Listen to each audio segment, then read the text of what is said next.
Bore da pawb, gobeithio a'ch bod yn dda. Good morning, everyone. Welcome. Hope you're keeping well. My name's John. I'm the manager of the Royal College of Psychiatrists in Wales. I'm delighted to introduce and chair this morning's session. This morning's community of practice even on behalf of Tech Cymru. It's talking mental health, building trust in a virtual world. We've got a packed programme, excellent speakers and presentations, and I'm delighted that this event is happening. It's just hugely important, and the response and attendance goes to prove that. So thank you all for joining us. A few logistics then. Please add comments and questions into the chat. We'll do our absolute best to respond and answer through the course this morning. And there is a dedicated Q&A section towards the end of this morning's programme as well. But certainly afterwards, anything that gets missed, we'll make sure that's responded to as well. We have a hashtag for this morning's community of practice that will come onto screen shortly and in the chat as well. So please tweet away and tag in our host, Tech Cymru. And for me, a very quick reflection on this morning's topic. It's fair to say that the rollout of video consultation was an audacious project and programme. Teams and services have absolutely adapted to meet needs. And quite rightly, we have teams talking very proudly about the work that they've done. Along the way, we've better understood the challenges and opportunities, all under the infrastructure that's been embedded through Tech Cymru as well. So it's really important, and it's about sharing and learning. It's an area where we need to continually learn. You know, that's a constant, and that's why this morning's event is so important. So without much further ado, I'll introduce our speakers for this morning. We have firstly Dr. Raman Sakhuja. Raman is a consultant psychiatrist at Cardiff's Community Mental Health Team. He'll be talking to us about a strategic model for digital transformation. Dr. Natalie Elliott. Natalie is National Consultant AHP Lead for Dementia. Natalie will talk to us about the National Telehealth Support Service, Ask Us About Dementia. And Dr. Neil Kitchener. Neil is a Director and the Consultant Clinical Lead at Veterans Nhs Wales. Now, the title of Neil's topic is What I Don't Have to Drive and Try and Park at NHS Facility Anymore. I'm sure we all recognise and identify with that. So thank you enormously to our speakers. We're extremely grateful for your time this morning and all your efforts in preparation. Now, the presentations themselves will be running back to back, but there will be dedicated time for questions following the three presentations. So that's a really quick introduction from me, but I know we've got an hour and a half this morning with some time for some summary as well, but I'm really keen to hear from our first speaker and all our speakers as well. So if I can hand over to Dr. Raman Sakhuja, who'll talk us through strategic model for digital transformation. Raman, over to you. Excellent. Right, so thank you very much, first of all, for inviting me for this event. I think prior to COVID, who would have thought that you could sit on the comfort of your sofa and be part of such events and talk to a large audience who are not physically present. But that's what the digital world has allowed us to do. So what I intend to do is, if we carry on with the slides, please. So we'll start off with sharing some of my experiences of the digital world, specifically from the clinical perspective. So this started to happen from when I used to be in Cwmtaf University Health Board and was the lead for the substance misuse service. When COVID hit, it was all panic. We had about 1,000 patients in our service at that time, and clearly they were very high risk patients for all sorts of reasons, and probably vulnerable in terms of being affected by COVID with low immunity and all other physical health problems that substance misuse comes with. And most of our services were very community centric. And in order to carry on with that service, we had to come up with an idea as to how do we support. And I think most of the mental health and substance misuse clinics started off with providing telephone support and doing telephone clinics. But as we were going through those telephone support clinics, we soon realized that in substance misuse, at least, I was not in a position to do justice to the patients, and they do need to be at least seen.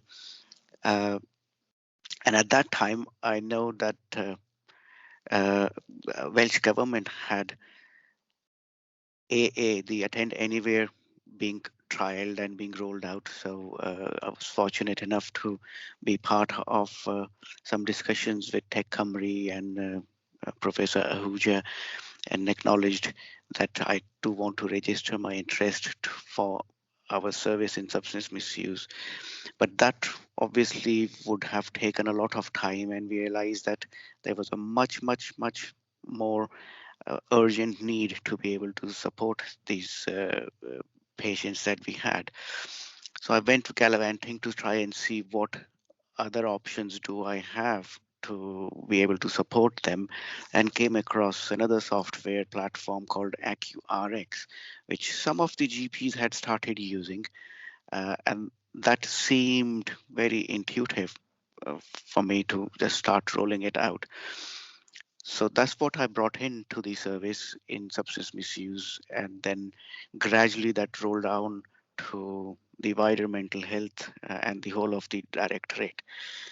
Now, in that process, we realized that the IT infrastructure and the involvement of the IT to be able to support all of these things was very helpful, but equally quite challenging, because everyone was sort of going in uncharted territories and not very familiar with how to set everything up. So in discussions with the IT heads of the health board, uh, we figured out that most people were struggling to make sense of how do we get everything supported, and what equipment is needed, what kind of products are needed, and all sorts of things that go with the digital side of things. So in order to help that, I devised something called as a 7P model, which I'll share with you as the next slides comes up. So if we can change the slide, please. So here is that 7P model for the video consulting service. And the 7Ps are essentially a marketing strategic tool, which becomes very, very useful if we start thinking of how do we want to have a strategy to build our video consulting or telemedicine service. So the first P, product, is basically what products are we looking to incorporate within our services. And at that time, what we had was, I had started off with the AccuRx, which was very useful, and Attend Anywhere subsequently caught up with the substance misuse and the secondary mental health services to be used within the NHS. So the first P, the products, were those two. As we actually moved on during the pandemic, not only just the video consulting platforms, but we were also able to utilize some of the digital apps.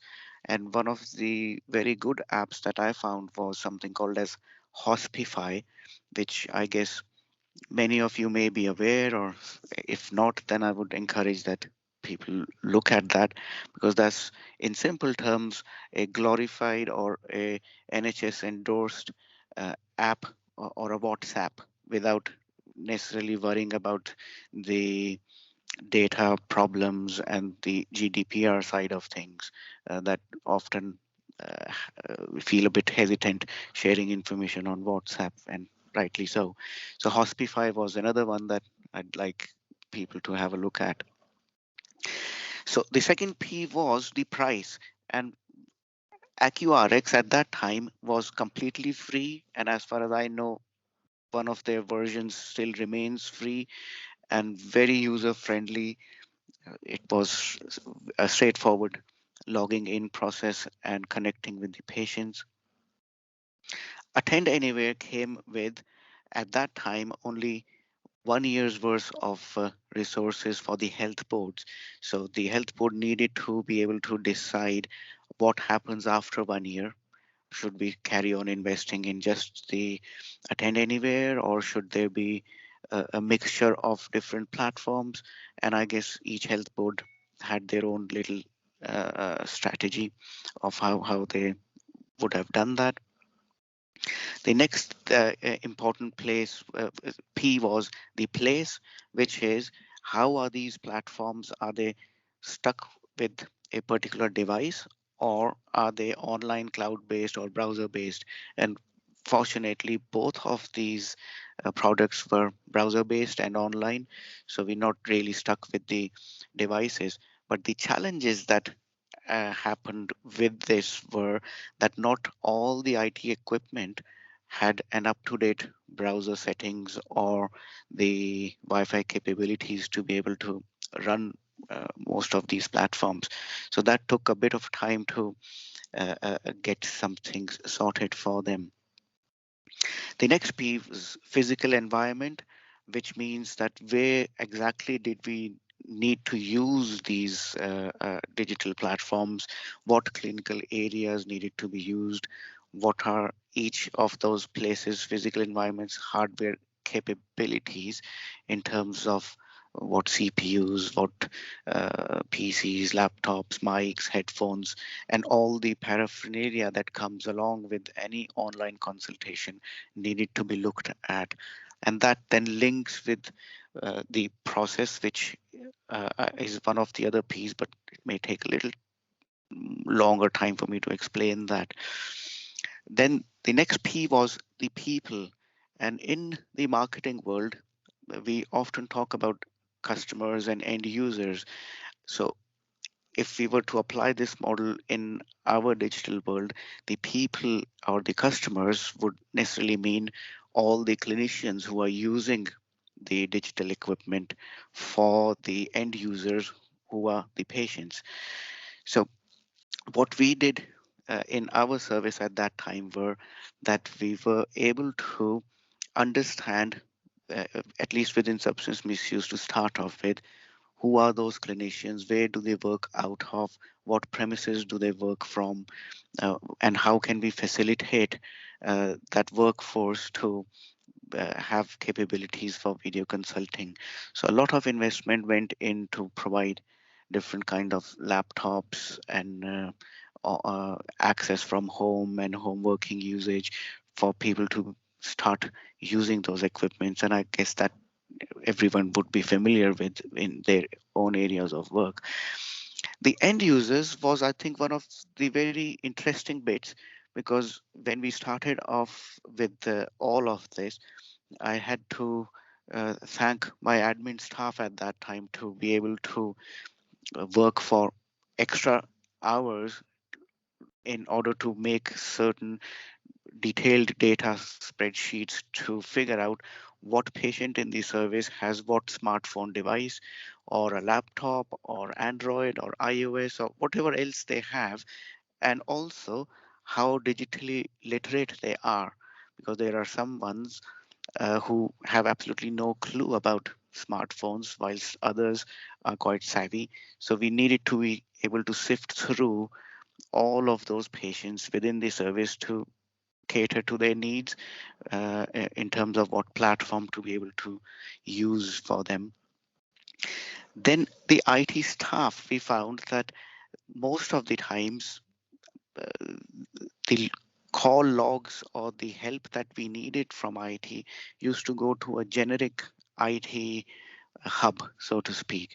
And for the same problem, we used to hit 5 different people who would start all over again. So it took a long time. So we were able to manage to influence or persuade the IT department to start considering that for each specific product, if we could have some dedicated personnel who just deal with that.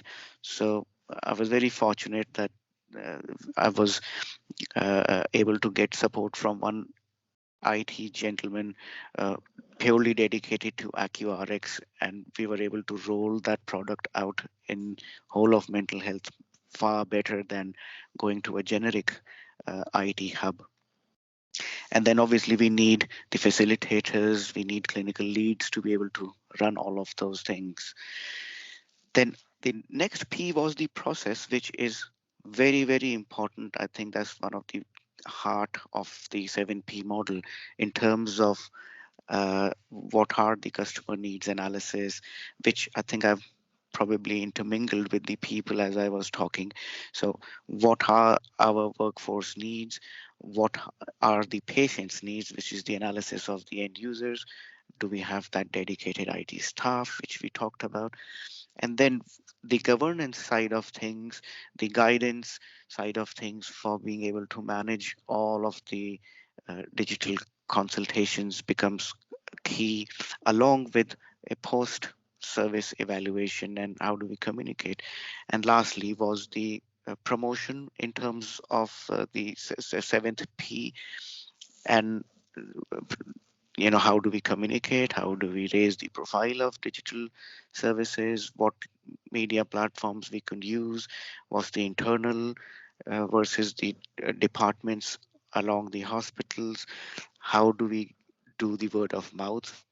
And I think patients themselves will see. I have some comments that the patients gave us after we started all of this, and that word of mouth by itself was a very useful tool to promote further digital transformation uh, for the video consulting. So can we move on to the next slide, please? So just quickly some statistics.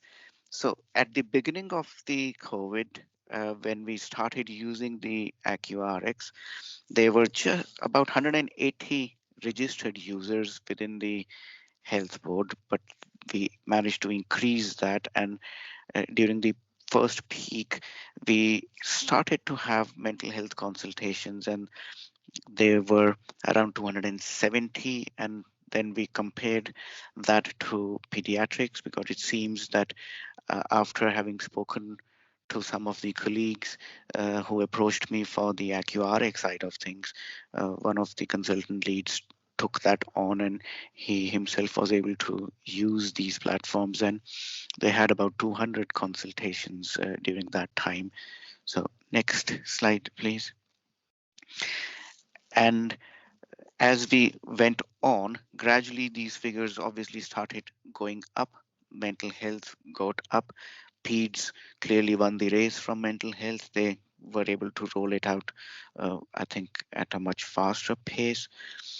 What was interesting was that physiotherapy and occupational therapy also were starting to use some of these, and we're talking over 4,000 consultations in a short span of time. So next slide, please. And then came Attend Anywhere, which was also very useful. And I think Attend Anywhere has probably slightly more better features than AccuRx. You can play around with a little bit more features for the patients in more detail as opposed to the AccuRx. So at that time, our health board had merged as well. So the Bridgend and RCT locality came together, and those statistics that show how the Attend Anywhere took on in different places. So next slide, please. So with that 7P model, what happened also was that once we rolled it out, this project, this whole strategic model was picked up by the Welsh government's rapid projects team, and they came and talked with us, and I took them through the 7P model, and some of their comments seem to be that we've gone to other health boards. Everyone is doing everything that they can possibly do, but to have a clear strategic thinking and a model is really impressive, and that was quite a pleasure to hear from them. So some of these comments, once the patients, and I'm sure many of you would have heard these or experienced these as well.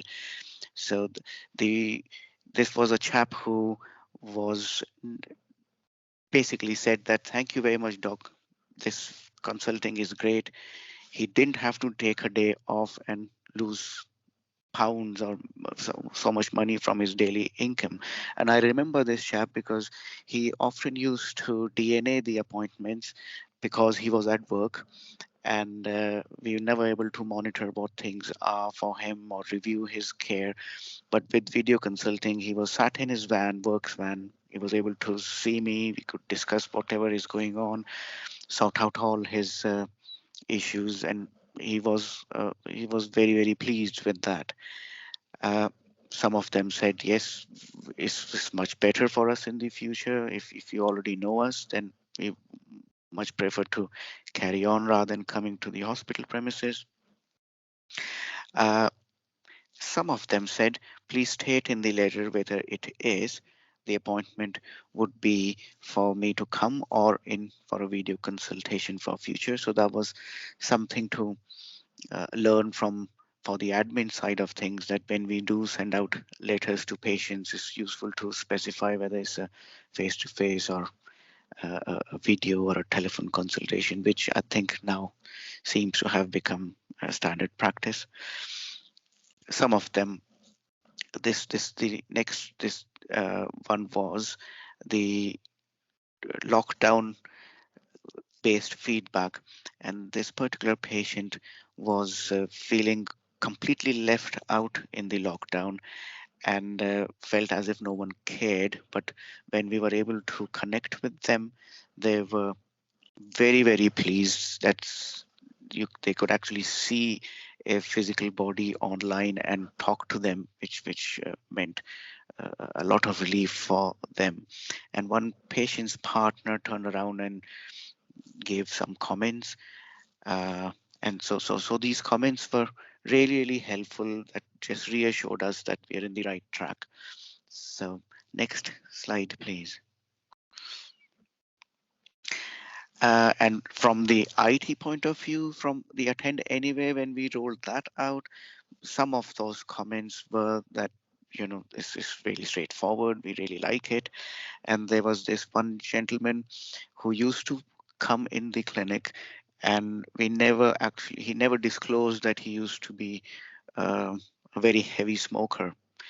And obviously in the physical premises, when you see patients, none of the NHS premises are smoker friendly, and rightly so.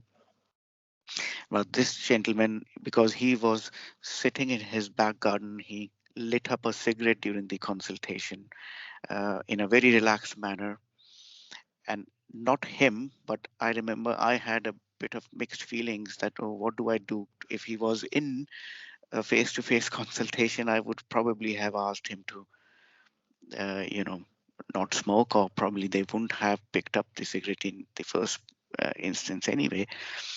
But that actually turned out to be quite an effective way for me to be able to do a brief intervention for smoking cessation with him, and he was quite grateful that no one had ever addressed it in any great depth apart from just saying, why don't you stop smoking? And that was the end of it.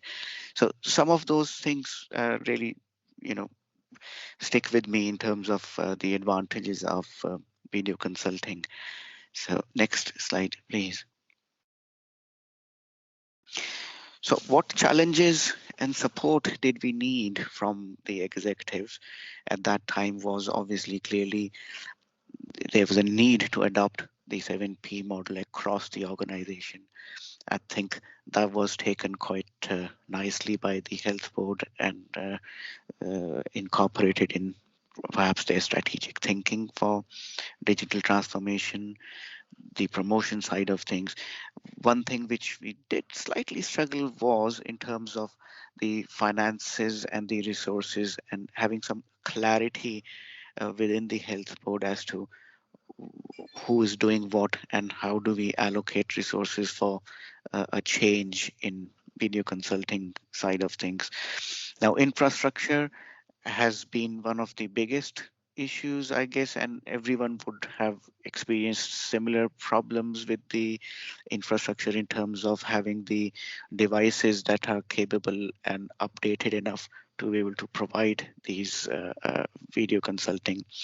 And I think it does also take us to the point that it's useful to compare other platforms as well.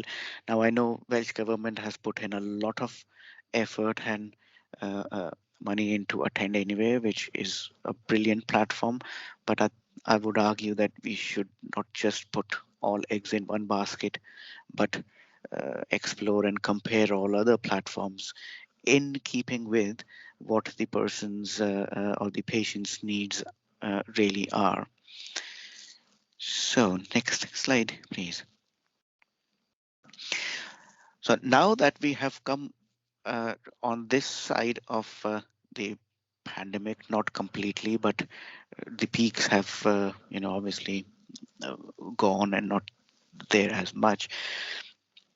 And as we've all experienced different kinds of platforms that we've used over the course of time, it's useful to understand that face-to-face versus telemedicine, how that is going to be there in the future. I think there is clearly a need for a face-to-face for many patients who require first assessments, as well as who require follow-ups or physical examinations. You can't obviously do that whilst you're doing an online consult.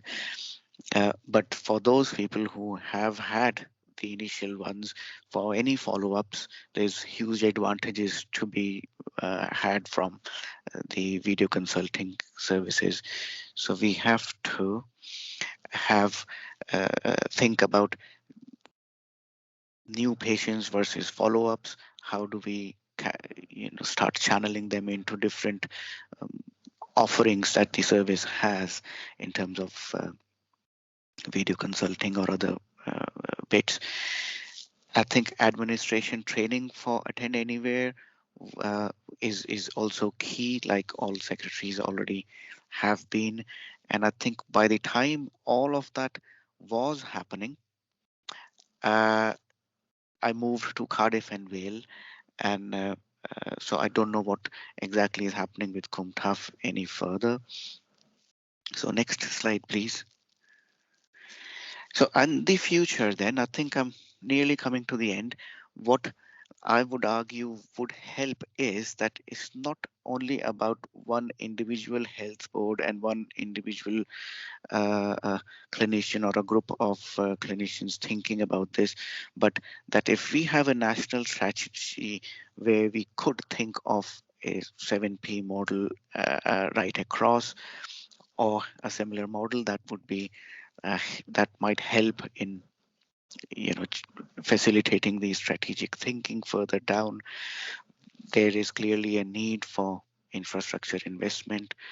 We need to be able to stratify what kind of patients need face-to-face and where does the role of telemedicine best fit in. I know Welsh Government has a major piece of work going on in terms of outpatients review clinics, and as part of that work, I guess some of the strategic models and thinking may be very useful. The other thing that I found and would argue is that in Wales, we still need to do that customer analysis or the end user analysis, which is how many patients are digitally literate, and do we need to invest further into digital education and increasing the literacy of patients to be able to use such technologies. It's all very good that we get very excited that, oh, we got so many tools to work with, but if the end users are unable to use those, then there's a huge mismatch and a gap. And lastly, I would argue that it is useful to adopt a mixed platform approach rather than just invest in one single entity such as the Attend Anywhere or AccuRx or any other. So I think with that, I should stop.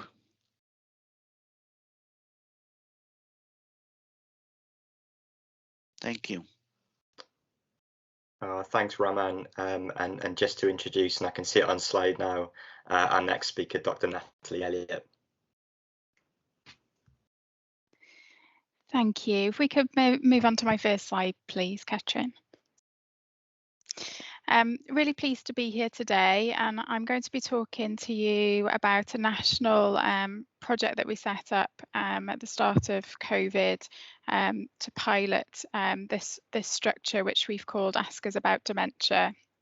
And I would say, whilst I'm going to be talking about a service that is specifically targeted for people affected by dementia, that I do believe that the model that we've applied could very easily be used in other clinical groups and settings. So I hope that if you're from a different area, that you'll still find this interesting and helpful, and might give you some ideas of things that you could perhaps take back to use in your own setting. This has been a real partnership piece of work. I've been leading this project jointly with my colleague Beck Cicero from Social Care Wales, who unfortunately can't be here to join me today, but we often present this as a double act. And very much a partnership nationally across Wales with Nhs Wales, Social Care Wales, and of course Tech Cymru. So next slide, please. If you could just bring the text up, that's great. So a bit of background to where we started. So very early on in the pandemic, when we were listening to some of the things that were happening for people living with dementia, we were really concerned nationally about the impact of the COVID pandemic on people and their families.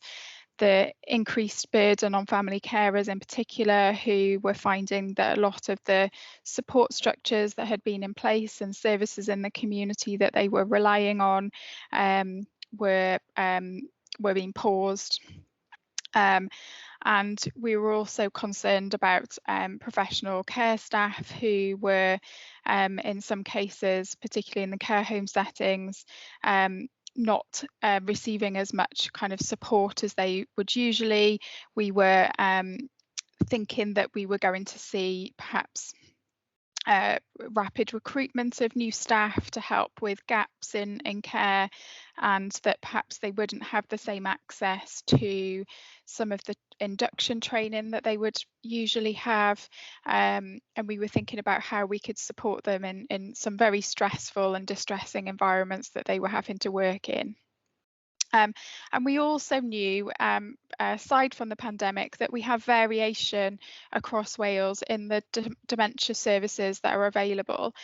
So we were thinking about that as well, and whether we had an opportunity here to improve some of the equity of access by looking at this as a national project. Next slide, please. So our objectives that we set out to try and achieve after thinking about some of the challenges that we were facing were to see if we could provide quite rapid, timely access to expert advice and signposting on dementia care using a telehealth service model.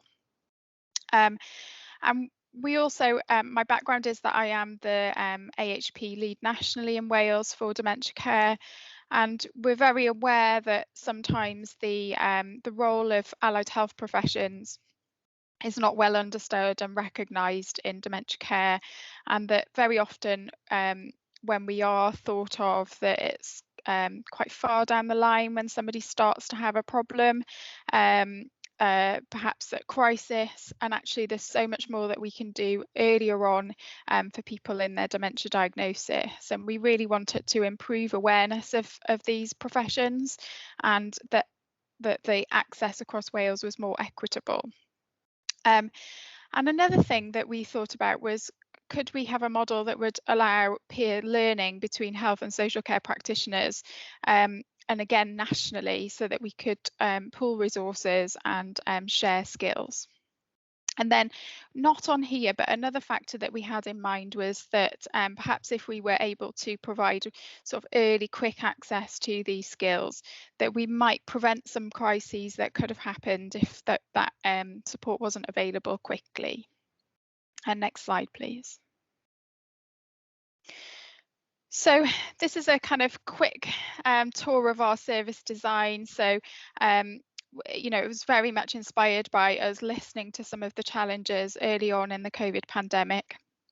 And we held meetings with various stakeholders to talk to them about what some of the challenges were and to discuss some potential solutions. And it was very much an engaging process at that point with our practitioners, with care homes, with people living with dementia and their families, and key colleagues. And we started to explore what some of the solutions might be. So a bit like Raman said, trying to sort of understand what the options might be out there. We considered telephone access, which was quite complicated and didn't offer us as much as we were looking for.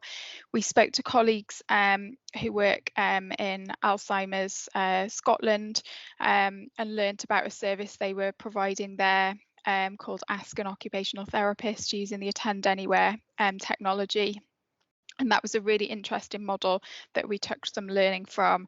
And we made contact with the team at Tech Cymru and had some really helpful discussions in developing a business case and a structure really for what the service model could look like. Throughout the project, we've been continuing to have meetings with all of our partners and our practitioners to ensure that we are continuously evaluating the model and improving. And we've developed some really clear call management processes. So documentation for governance and support for our practitioners that are running the service, so that we've got a really clear structure and processes in place. Next slide, please. So just for time, really, I'm not going to go through the service model in great detail, but I'm happy to take some questions about it if people have any at the end. Key to sort of share that we've been using the Eventbrite platform to support bookings for this service, but we're really keen to look at other solutions for that we could perhaps in the future look to have that built into the Attend Anywhere platform itself would be ideal. And we've been offering calls where we have paired practitioners nationally taking those calls. So we could have somebody who's a physiotherapist in South Wales working potentially with a nurse who's up in North Wales on the calls, which is fantastic. Next slide, please. So this is a service that's very much about being able to access specialist advice and signposting. We're not taking duty of care for the person, and we're not trying to replicate any excellent services that already exist. We worked really closely with some of the services that provide support to people living with and affected by dementia, like Alzheimer's Society and the National Dementia Helpline for Wales, to understand where the gaps were, and we did find that this fitted a gap, and we feel like it's a bridge between some of that fantastic third sector support that perhaps hasn't got the level of detail and specialist knowledge there, and the regional local support that people receive that can provide more ongoing care. So this is about a single call and contact, where we do occasionally offer the opportunity for a follow-up call if people feel they want to book back on the service to come and talk to us to see how they've got on, but not everyone will need to take that up. And occasionally we have had some people who've used the service to speak to particular practitioners who've really benefited from that, and then they've got a new problem and they've booked on to come and speak to other people, which is absolutely fine. So as I said, we have 2 practitioners per call, and they have complementary skills, and we played around with different models. Did we want to have, say, 2 occupational therapists working together? Was it more beneficial to mix the skills and maybe have a speech and language therapist and an audiologist complementing each other? And that has been the model that has been adopted. And we also are able to offer a bilingual service. So we do have practitioners who are able to provide appointments through the medium of Welsh. and we're really keen to grow that offer and look at and explore how we would work with translation services, for example, for people whose first language is not English or Welsh. We have a clear coaching framework that we follow. We use the GROW model so that all the practitioners have a structure to how they're taking the calls and how we're sort of supporting people to work through the issue that they've booked on about. Next slide, please. So who's used the service? We have had phase 1 of our pilot of this project, which ran from early on in the pandemic through to late summer. And we have evaluated that with the support of Tech Cymru, and we had 57 bookings, and the attendance rate was 74%. And the majority, as you can see on here, were family carers, and that was 64% of the calls. But we've also had health and care workers booking on and using the service. And we have had a small number, but some people living with dementia as well. Next slide, please. So in the evaluation, some of the things that we were looking at and found out was that one of the things that people fed back was key, that people felt that they had increased access to that specialist dementia support, which, as you may remember back to our objectives, that was one of the things we were hoping to achieve.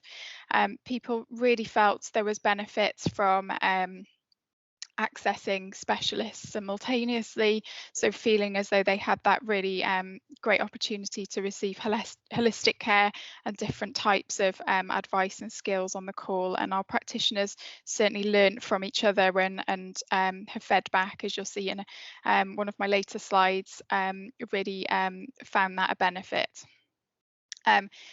Like with other services that have used telehealth, our callers reported that they really felt much safer, that there was a reduced infection risk, and also that they found it much easier to schedule it around their caring responsibilities and to take part in this rather than having to attend a physical appointment.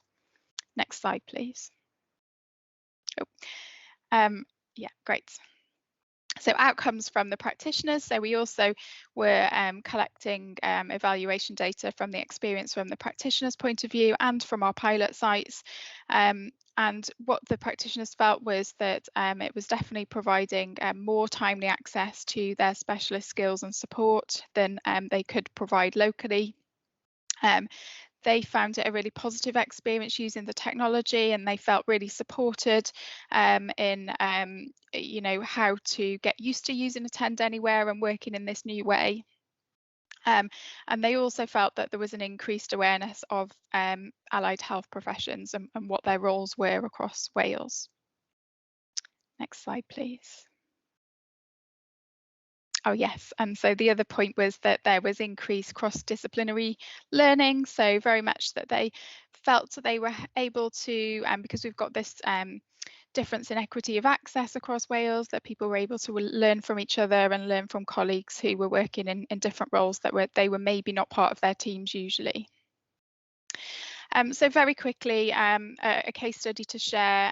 This was one of our family callers who was phoning for advice about her mother who was living with vascular dementia. And she actually had booked on a call that was with a speech language therapist and a physiotherapist. Important to share that on our Eventbrite page, we have a bio about each of our practitioners. So they introduce themselves. Hello, my name is, and I can help you with. So very simply, so that when the callers go on to the Eventbrite page, they can see which appointments are most appropriate for them and understand more about the roles of the different practitioners on the service. And so this particular person received advice that was from speech language therapy and physiotherapy around communication difficulties, visual hallucinations and frequent falls within that one appointment. And they were also advised at the end of the call, one of the plans in place was to go back to the GP just to check whether there was any cause of these new problems, such as an infection. Okay, next slide, please. So practitioners also shared that they felt it was really helpful to do some sense checking nationally, so to learn from models across Wales and just to check, are we providing similar advice routinely? Do we work in similar ways?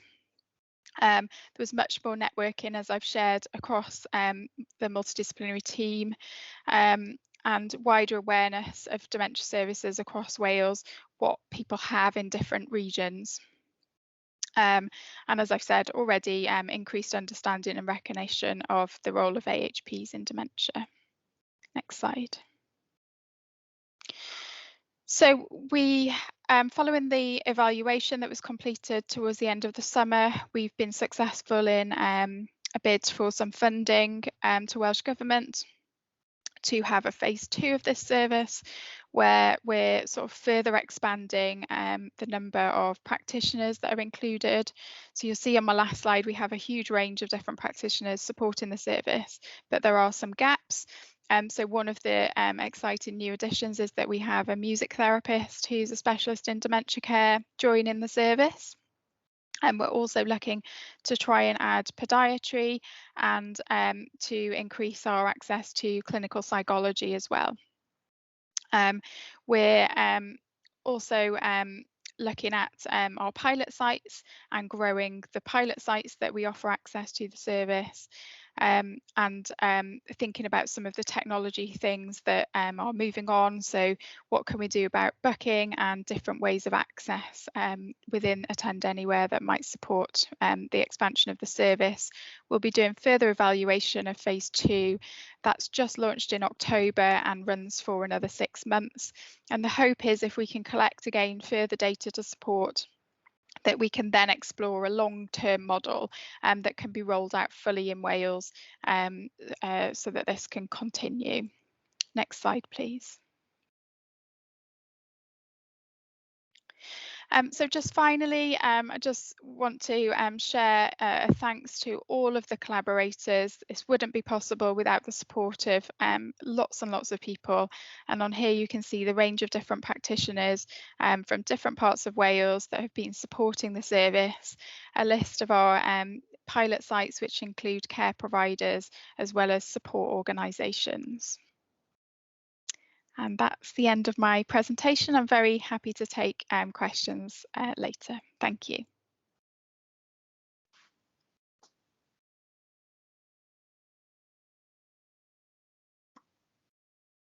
Thank you so much, Natalie. And just to pass on to, and I can see the slides in front of us now. So thanks again, and to pass over to Neil.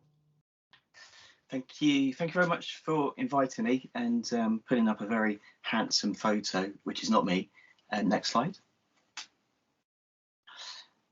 So, as we've already said, tongue-in-cheek title really about how difficult it is to park in NHS facilities, as we know, particularly in Cardiff. So this has come as a bit of a really good moment for us, and we're very happy to be able to use Attend Anywhere. And I'll just tell you a little bit about how we're using it in Veterans NHS Wales, but I'm going to talk about Veterans NHS Wales first, because I'm not sure all of you will have heard of the service for veterans in Wales. So next slide. And I'll let you read that at your leisure at another time. Next slide, please. So Veterans NHS Wales is a service for military veterans who have served in the military and have a service-related mental health problem. So I'm going to talk a little bit about the service and how we operate across the 7 health boards, but also talk about some of the research that we're doing with Cardiff University and John Bisson's Traumatic Stress Research Group. I'm also a veteran, as you can see. I served with 203 Field Hospital, which takes NHS staff into a field hospital, train them to be soldiers, and then these people deploy to wherever the British forces go to, and in my case was Afghanistan in October 2013 for 4 months to Camp Bastion, and I was part of the field mental health team that flew out to different patrol bases and main bases, including Kandahar, to see British troops who had a service-related mental health problem or crisis at the time, and would deliver a mental health service and take those people back to Camp Bastion and treat them and hopefully get them back to their colleagues, or if not, they were sent back to the UK for further mental health treatment. Next slide. So Veterans NHS Wales was funded in 2008. It was a pilot for 2 years, funded by the MOD and Welsh Government. It was one of 6 UK pilots. We were the only Welsh pilot. And the idea was would veterans come to an NHS facility to see NHS staff? And so over 2 years, we proved that they would. And thankfully, the Welsh Government then asked us for a service specification, which they then funded. And if you go to the next slide, I'll show you where all our clinics are. So these are the blue dots are all the clinics, and this is an old slide with staff that some of which have left now, including Maggie, who I think is on the call. But at the time of COVID, this is probably where we were delivering most of our clinics. So the blue dot is a clinic and there's a name attached to it. So these are our veterans mental health therapists who are, core profession, social workers, nurses, clinical psychologists, occupational therapists and others. And they would deliver a service. So they would drive to one of those blue dots and deliver an outpatient service pre-COVID. And most people live in the health board or close by.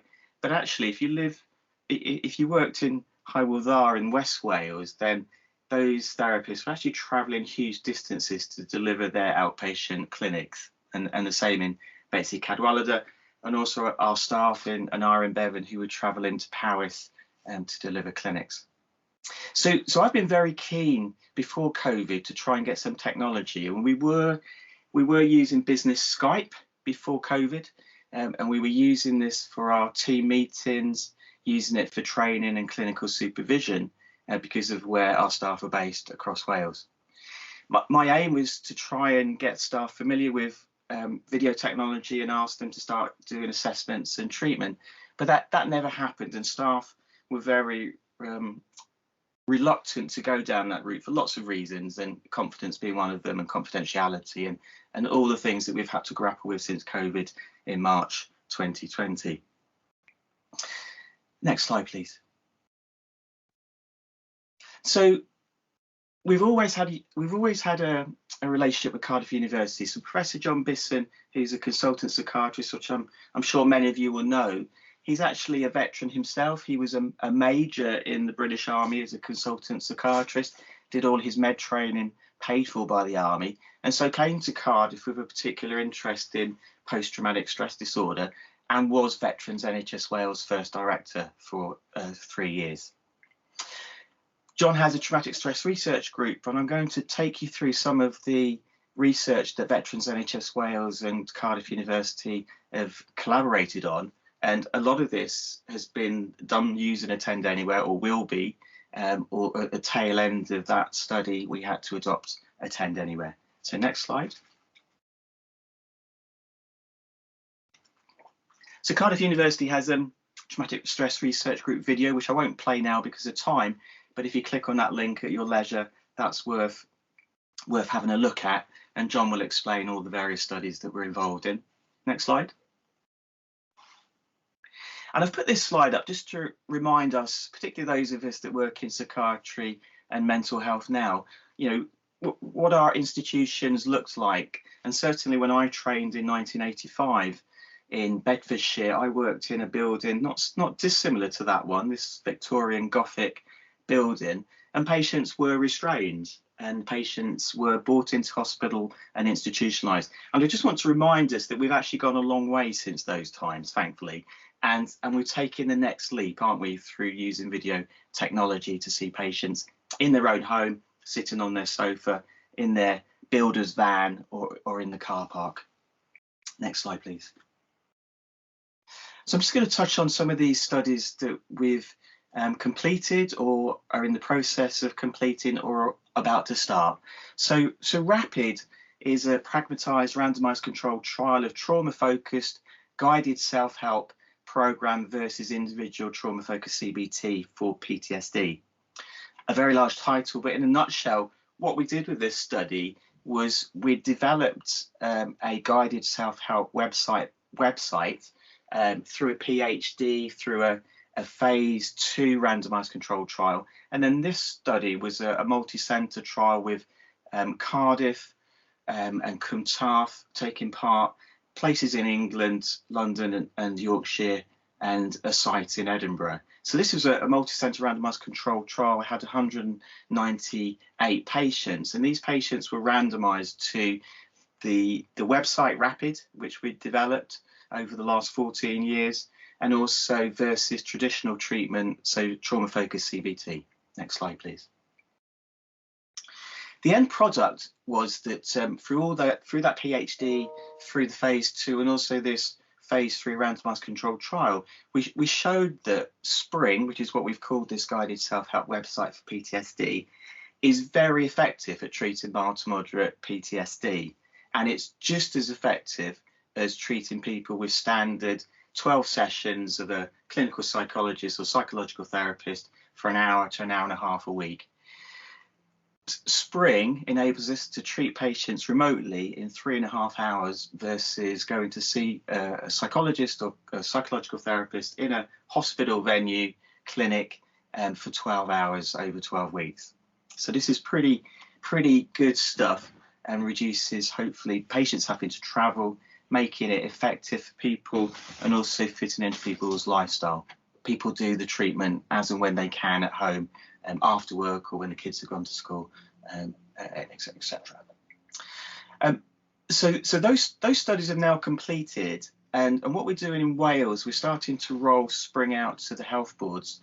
And so John and I are training psychological therapists and psychologists in Spring who take on 2 training cases, and they can either use Spring remotely using Attend Anywhere, which is, you know, a preference that most people go for, or they can see people in the office, in the clinic, face to face. And again, they give the person the login details and then expect the patient to go away, log into this website and to work through the program with a follow-up phone call after a week for 10 minutes.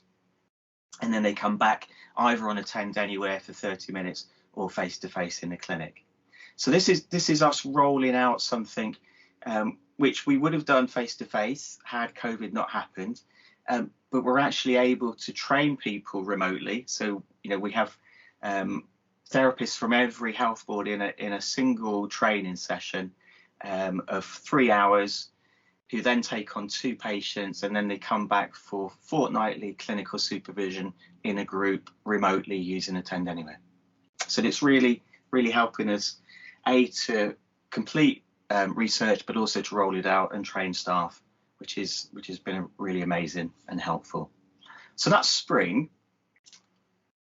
Next slide, please. I just wanted to give a case study on Spring, and this is someone that our assistant psychologist treated in Cardiff and Vale in Veterans Nhs Wales. So Alicia Smith, we'd assessed this chap together using Attend Anywhere. He was a 35-year-old Army veteran who'd been in the Royal Logistics Corps, which means that they drive vehicles in the Army for a living. He deployed to Iraq and Afghanistan previously, and the main problem he had was PTSD, and he'd been exposed to 2 potentially traumatic events. The first one being a vehicle-borne IED, where a vehicle had been blown up, an army vehicle had been blown up in front of him with troops in, and people had been severely injured. And the second traumatic event was at the camp. Someone was cleaning their rifle and they got it wrong, and they fired off a round, so it was a negligent discharge, which injured a colleague who needed to be CASEVAC'd, so flown back to the UK for surgery and rehab. He was diagnosed with post-traumatic stress disorder and major depressive disorder, and he was also self-medicating with excessive alcohol and cocaine. Our treatment plan was to ask him to self-refer to the local drug and alcohol services, EDATH, in Cardiff, which he did, and he was having weekly support for his alcohol and cocaine use. And then Alicia was able to treat him with our Spring, our guided self-help website, using online AA. So she never met him physically. They met on AA. She gave him the login details for Spring, and then she would phone him after a week, and then they would meet face to face on Attend Anywhere for 30 minutes. Next slide, please. I'll just show you the outcome of his pre and post clinical measures. And so the PCL5 is the post-traumatic checklist, and any score over 32 is a probable PTSD. So he wasn't scoring massively high, but at the end of a 8-session treatment using a guided self-help website remotely, he'd come down to 12. So good recovery there. The PHQ-9, so severely affected there, moderately severely affected for depression, but came down to normal. Anxiety on a GAD-7 was moderately, and again came down to normal.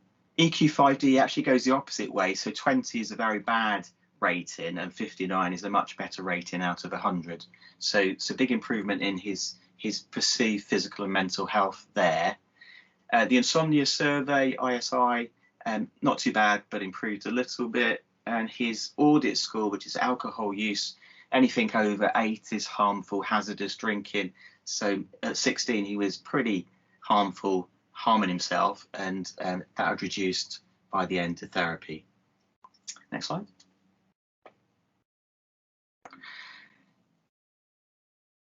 So suitcases, institution, you come into an institution like the picture we showed earlier, and you probably don't leave until you die, or you become institutionalized. We don't do that now, thankfully. Move on, next slide. So I just want to tell you about the other study, the Rewind study, which we're involved with John and team at Cardiff University. So the Rewind is a controversial psychological therapy for PTSD, where you ask the patient to imagine that they're in a cinema detached from their traumatic film that they replay in nightmares, flashbacks, intrusive images, and we try and get rid of that by adding a rewind where they rewind the film really quickly on the cinema screen, and hopefully reconsolidates it as a new memory into their long-term storage. So a bit controversial, used with lots of veterans mental health charities, including PTSD resolution, but without any evidence base. We were asked by Dr. David Muss, who developed the Rewind, to do an RCT, and I'll just tell you quickly about that on the next slide. So the aim is to do an efficacy RCT. So we've got 40 patients in Cardiff and Wales, some of which are veterans, who have been randomized to have 3 sessions of the Rewind therapy, and this is all online. Every patient is seen online. They have 3 sessions over fortnightly intervals, and then they're followed up, or if they're randomized to waiting list, they wait 16 weeks and then they come and have their therapy. So I think we're at participant 39, so we should finish this study early next year, and hopefully be able to report the findings soon after. Again, that's all done on Attend Anywhere, and it's made it very easy for patients.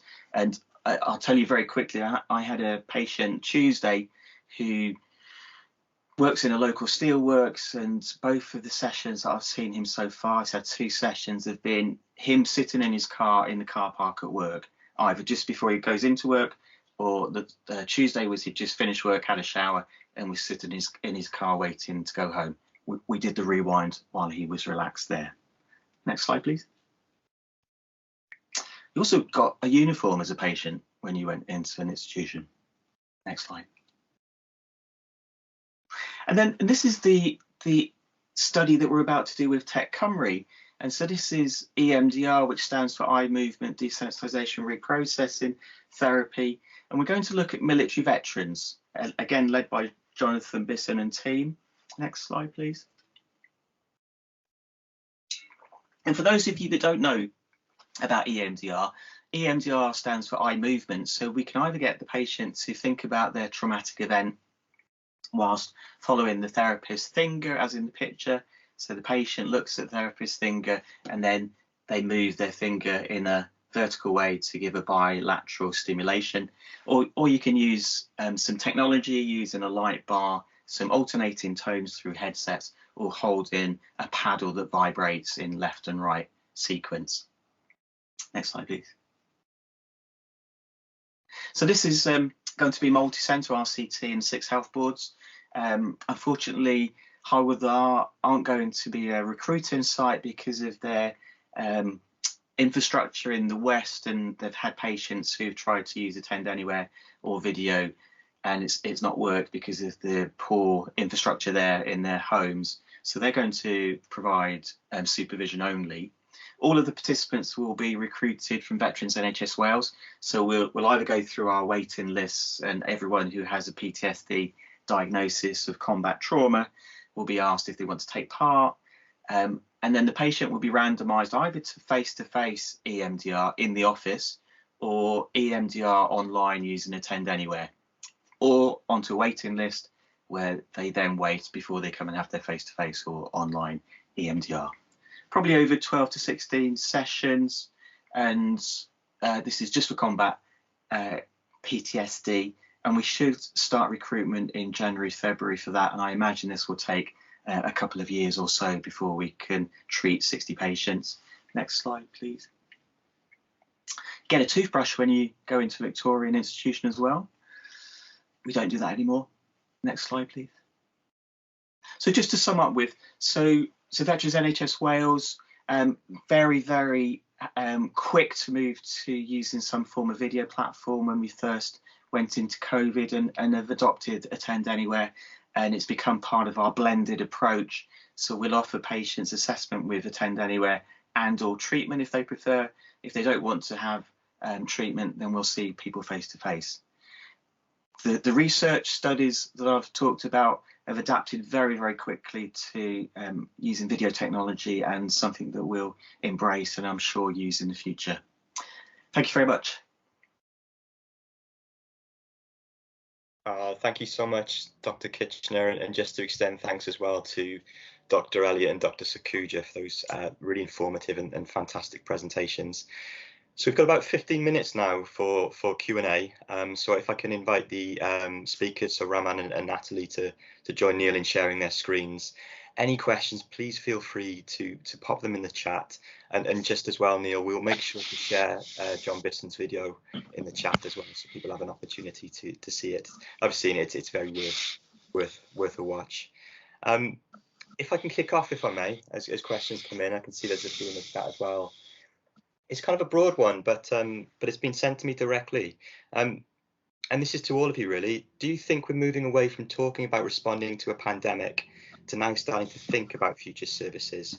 And in line with that, another question about what will video consultation look like in a post-pandemic world, if we can imagine it. So I don't know if there's someone who's particularly keen to jump at that first. I'm happy to take that on. So I think, I mean, there's a big and a short answer to that. Big, I can stand all day, but in short, now that the majority of the population has been vaccinated, and the incidence of COVID hopefully is on the decline, and we're getting more and more immunity against it, we are probably, it's time to start thinking of post-pandemic and learn lessons from what we have all from this period. And I think as I remember saying earlier, that we've at this point that we should start thinking in terms of what patients need to be seen face to face, and what kind of patients would best be seen with the digital platform services, and equally what interventions can be provided online, because at the minute, from a variety of speakers and different experiences that we've had, there are all kinds of specialities that have done lot of work using video consulting. So I think it's time to collate all of that information and start sifting through and stratifying a patient-centered approach, because video consulting is here to stay. I don't think it going. Is very useful in the right population, and equally, particularly for Wales, I would argue that digital literacy for the patients or the end users is one of the key aspects that I would like to, invest in. Thanks, Raman. I don't know if Natalie or Neil, you've got anything particularly to add to that? I'm happy just to share that from our evaluation point of view that we have been obviously considering the changing climates throughout, and that we've had really strong indications from our users and our pilot sites that this is a service they would like to see continuing, and provides a really useful option to people that is valuable for it to be there long term and irrespective of the pandemic. Thank you. Yeah, I'll just add that veterans on Nhs Wales, particularly our reluctant therapists who didn't want to do therapy before COVID, now think it's a very helpful tool and will certainly be using it throughout the health boards for veterans. Great, and just following on from that, then we've had a question about how you've gone about, and I know this has come up quite a lot during the course of the last year and a half, if not longer. How have professionals managed confidentiality and safeguarding in a mental health context? So over to you, you're experts. Who'd like to go first on that one? I think sorry, I think I'm jumping the first one again. Okay, Raman, go for it. But I think that is a very, very important aspect, because if we are to be able to carry on with any form of service deliveries, and the governance side of it, the confidentiality and safeguarding is key. What I remember we were able to do was that before we initiated any consultation, and I'm talking purely from a clinical scenario, there may be service implications, but from a clinical scenario, before any consultation used to be initiated, there was certain steps that we used to take, such as speaking with the patient and asking that, look, is there anyone else around you who doesn't need to be? And if they do need to be, can you introduce them to us? And almost take a verbal consent that, look, and are you happy for us to proceed with the consult, and you're happy for us to share whatever we discuss with the other members who are there with you in the room? And only then we would proceed. And I think in that respect, I found Attend Anywhere to be very useful, because it has separate sort of meeting areas, and you could technically almost have the same physicality of two different rooms and invite the people in when you do need to. So ensuring that we are keeping that confidentiality going and safeguarding side of things. But I'm sure others would have other experiences. Yeah, I can just say we send an opt-in letter to our patients who've been referred and say, we'd like to use Attend Anywhere, but if you don't want to, then we'll see you face to face, and just ask that they have a safe place that's confidential in their own home. Then they're not going to be interrupted, and they feel comfortable there. Right, I don't know, Natalie, you and Meddwl, you have particularly any different experiences within dementia?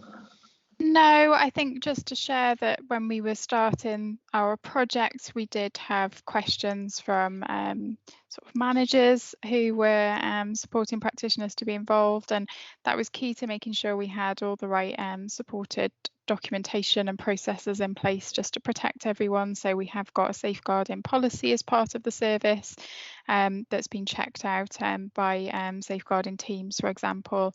So it's, you know, as one of our kind of pieces of work that we did at the start, that was one of the things that we did look at. Thankfully, we haven't had any issues, but it's there just, you know, as a protection step. Thank you. Right, thanks, Natalie. And just on that point, and it sounds like a lot of this work has been done, but we've had a question about, you know, what support would be needed for clinicians and administrative teams to make this way of working part of everyday practice. So looking at things like toolkits, resources, or training. Is there more that needs to be done, do you think, in that particular area?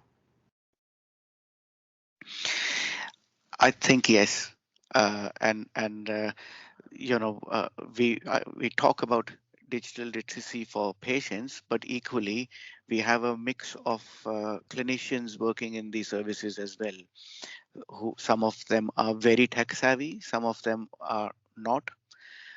So I think it is a question of understanding again who we are trying to empower and what do they need to be able to facilitate this. And along with that, one of the key things is IT infrastructure. That is a big challenge, and it's not going to be fixed overnight, but there has to be a clear intention and a direction of travel to be able to facilitate you know, all the IT things that are needed within the NHS services. Because each health board, I think one of the other things is that each health board has their own firewalls and all sorts of security issues, which just takes us to the point that are we actually thinking nationally, or are we only thinking within the health board level? Thanks, Rahman. I'm conscious there's quite a few questions in the chat now, which is excellent. So I'm going to direct this one straight to Natalie, if that's okay, Natalie. It's a comment about when you shared your information about video consultation usage. There was a mix of families, carers of those with dementia, as well as people living with dementia on their own. Are there any special considerations for utilising video consultations for those with dementia, particularly any considerations for technology or a specific video consultation platform? I mean, we've only had very, very small numbers of people living with dementia that have been on the calls, but thinking about kind of the technology as a group, as a broadly, I think one of the things that we have done with our project is, because we've been working with pilot sites who are sort of signposting people and helping them book onto the service, we've had discussions with them about how we can support people to be able to access this new service, and for those people who maybe are less tech savvy or maybe a bit nervous about the technology, one of the things that Attend Anywhere offers is the opportunity for more than one person to come on the call with us, and we have seen that used quite a lot. So sometimes it may be that the dementia sort of care advisor from the Alzheimer's Society, who knows that family well, has come along as well onto that call with permission. We've heard from our sites now that they see that as an advantage now that they're doing more face-to-face, that they can actually help with the technology their end so that people can access the service. But I do think actually having the video adds something extra to having a telephone call, particularly when you're talking to families and people living with dementia, so that you can really see better and have fuller interactions with people and pick up on different aspects of communication as well. So I think that technology has really been helpful for the client group. Some of the things that we have been considering more recently is we do occasionally have people who are finding the technology is difficult and they can't get on, so they, at the point of booking, provide consent if they're happy for us to have a telephone number and call them if there's any problems. So the practitioners will do that if they haven't appeared in the waiting room, and we'll try to talk them through how to get on. And if that doesn't work, what we have found as a successful solution at the moment is that the two practitioners will put that person on loudspeaker, and we can still use the technology, that we can have two practitioners in different parts of Wales supporting that person to take the call. But I know one of the features we've been recently discussing Attend Anywhere or exploring is having a phone-in option as well, which may help get around some of the kind of digital issues that some people still struggle to access. Hope that sort of answers that question a little bit. It does. That's really helpful. And if I could maybe extend that question to Neil in terms of the people you typically see in your service, have there been adaptations that you've made to video consultations or things that you are considering on the horizon as well? Yeah, we've not made much adaptation. We started in March 2020, just grabbing anything really. So from FaceTime to WhatsApp to whatever worked or whatever the patient and therapist had. And so Attend Anywhere was the go-to platform as far as the NHS were concerned, and we were very pleased to adopt it and have found it very helpful. I believe there's going to be a function of having a whiteboard potentially added to Attend Anywhere if it's not already added. So that would be really welcomed, to be able to draw on the whiteboards whilst we're in consultation with patients to do some psychoeducation and things like that. But otherwise, training wise, our therapists are quite savvy and have adapted to it very quickly. Yeah. Great, thank you. And I'm just trying to find it on my list. Forgive me for 1 second. We had a comment about Raman, you mentioned in your presentation about smoking in video calls, and its relation in terms of risk assessment for that group. Sorry, I've got the comment here, forgive me. So I'm interested in what everyone thinks about smoking in video calls. We talk risk assessment for that in groups. What should we do when it happens? Right. So, I mean, that is something that I leave for the audience to actually think about, because,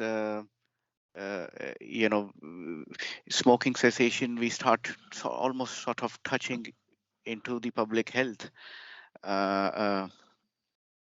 sort of remit. As a clinician, personally, I would, I didn't, when that happened, for a second, I was a bit numb because I didn't know what to do. But then I said, okay, here's an opportunity for me to just talk about the smoking cessation and what services are available and all. And the patient was grateful for that. So I may not be thinking broadly, but from a clinician's perspective, I took it just as an opportunity to intervene. Yeah, I've had a similar experience with a veteran who had an initial assessment with us. So he turned on his Attend Anywhere with no top on, and was laying on his settee smoking a cigarette, which he did throughout the session. And so, yeah, we wouldn't want that in the clinic room because that wouldn't be wouldn't be allowed with it. But I think it's okay in a patient's home, if I'm honest, as long as we can establish a rapport and get through the questions. I'd be a bit worried if they were drinking alcohol at the same time. But yeah. Great. I think time is slightly beating us, unfortunately. I know there's a few questions in the chat. I'm sure we'll follow up as well. I think there's a very important point, which unfortunately I don't think we've got time to fully cover, around digital exclusion too. And I know Simon's left some facts and figures there too, which I think is helpful for us all to have a look at. So it's my job now to wrap up this morning's event, and lastly to thank not just our speakers, but everyone who's attended, who's contributed. It's really encouraging to see this discussion about how we take this work forward. There's a bit of a call from Tech Cymru as well about future events, suggestions that they'd be keen to receive for what you'd like considered in future community of practices, which I think is a great opportunity to shape a bit of a programme around this too. So lastly, just to thank everyone again, and just to assure you that I'm sure there'll be some follow-up information about today's presentations. I know they've been recorded and they'll be distributed too. So a whole heap of information for us all to consume. Some lovely comments coming in about the presentations themselves and the sessions. So I think we'll leave it on those positive comments and enjoy the rest of your day. And thank you all for attending.